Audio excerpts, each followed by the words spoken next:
Hello, fellow FanGeeks! It's your FanGirl Tally, and it's time for another Editor Hubby request, and this one's for spooky season. Why are we afraid of Friday the 13th and the number 13? This is from the Infographics Show. Let's check it out.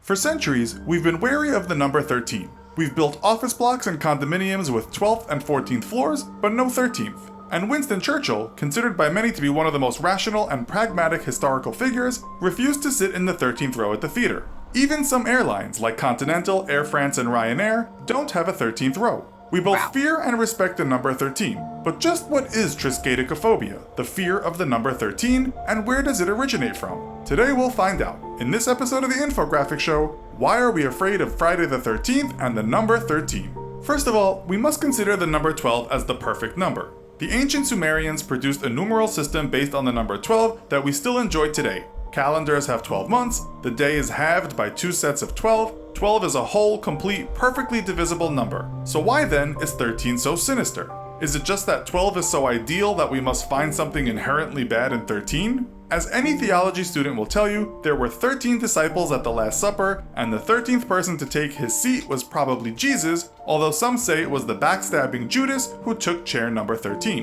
Whoever took that last 13th seat came to a sticky end. Matthew says that Judas committed suicide after the crucifixion, while the early Christian leader Papias says that Judas walked around in the world a sad example of impiety, for his body having swollen to such an extent that he could not pass where a chariot could pass easily.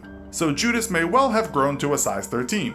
The Last Supper took place on the 13th day of the month, and the crucifixion occurred on Friday the 13th. The Knights Templar, protectors of the Holy Grail, the cup Jesus drank from at the ominous shindig, were all slaughtered on order from Pope Clement on, yes, Friday the 13th. 13 is also an unlucky number if you find yourself unfortunate or guilty enough to be sentenced to hang for a crime. There were 13 long steps up to the gallows, and only one short cut down. A coven of witches has 13 members, and if there are 13 letters in your name, you are surely cursed to damnation. Jack the Ripper, Jeffrey Dahmer, and Charles Manson all had 13 letters in their birth names.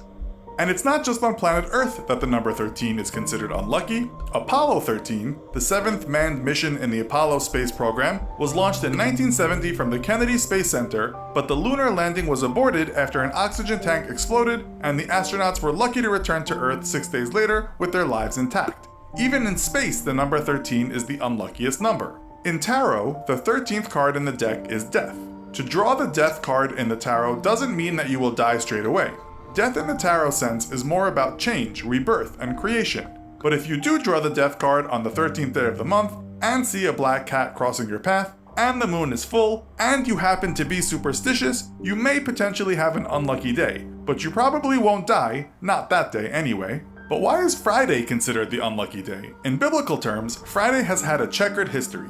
Jesus was crucified, and Eve tempted Adam on a lazy Friday afternoon, Abel was slain by Cain, and the Great Floods began on a Friday. Historically, Friday doesn't fare well either. Citizens were executed in Rome on a Friday, and also on a Friday, in Britain, people were usually hung, meaning that on Saturday, people were usually hung over after merrily watching one of their fellow men be eliminated the night before. Fridays in theological and historical texts usually spells bad news. The number 13 isn't totally unlucky wherever you go in time and history. The ancient Egyptians considered 13 fortuitous. China has a deep fear of the number 4, the Japanese avoid the number 9, and the unluckiest number in Italy is 17.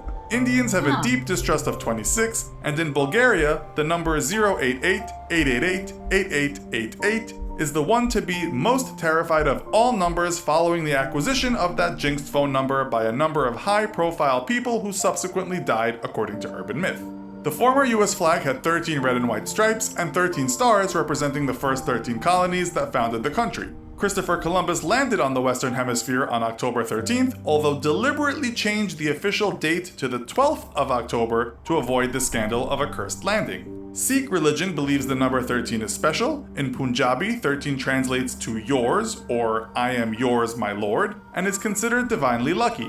Moreover, in bakery circles, 13 is also considered lucky. A baker's dozen, or 13, is the ordinarily 12 with one added, just for luck. The number 13 also represents femininity, as the number of lunar or menstrual cycles in a year is often around 12 or 13. In China, women make offerings of moon cakes with the number 13 imprinted on them, as 13 denotes blood, fertility, and lunar potency, and good luck from the great female goddess. 13 represents the life cycle and the rhythm of nature and the moon. So although considered unlucky by some, the number 13 represents the very thing that brought us all here to watch this episode, so perhaps 13 isn't that unlucky after all. So what do you think about the number 13? Lucky or unlucky? Let us know why in the comments. Also be sure to check out our other video called Taboos Around the World. Thanks for watching, and as always, don't forget to like, share, and subscribe. See you next time. I'm not as superstitious as some people. I mean, there are some things I'm very superstitious about, but others not at all. What about you guys? Comment below. What are your superstitions? Yeah, what do you guys think? What are your superstitions? Do you believe in the 13 thing? As always, please remember to like this video. If you're not already a fellow subscriber, please subscribe to our channel. It really helps us out, and we appreciate it more than you know. Please remember to hit that notification bell with your notifications turned on so that you know every time we drop a new video. And I will see you in the next one. Bye, guys.